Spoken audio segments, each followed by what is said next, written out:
Tervetuloa uuden videon pariin. Tässä videossa me kokeillaan, mikä näistä on paras. Eli eiköhän aloiteta. Ensimmäisenä on tää K-menu Cola sokeriton. Tää maksaa semmoset €0,5.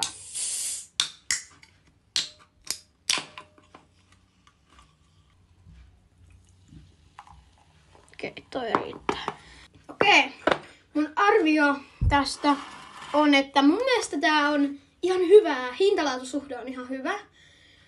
Mut sitten jos haluat oikeasti jotain hyvää, niin sit kannattaa ostaa vaikka tommonen Coca-Cola.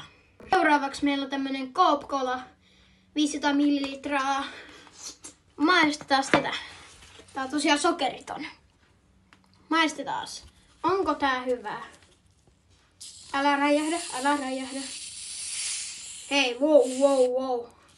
Se ei räjähtänyt.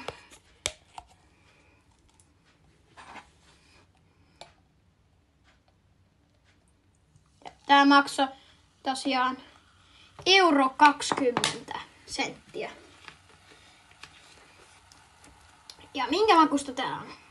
Tää on itse asiassa ihan hyvää. Mutta mä sanoisin, että ehkä se K-menu Cola on ihan yhtä saman makusta. Eli kannattaa mieluummin ostaa sitä K-menu Colaa. Tää ei ole siis kaupallinen yhteistyö, mutta siis jos sä haluat halvemmalla, niin kannattaa ostaa sitä. Mutta kyllä tätäkin kannattaa ostaa, koska tätä on niinku isommassa pullossa. Original Coca-Cola. No niin, let's taste. No niin. Älä räjähdä. Nyt on pakko sanoa, että oli ihan parasta. Joten mä annan tälle 5 pistettä. Tälle mä annan 3,5 pistettä. Ja K-menulle 4 pistettä.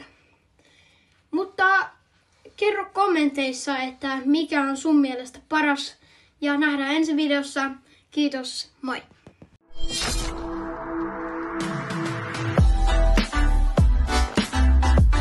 Should we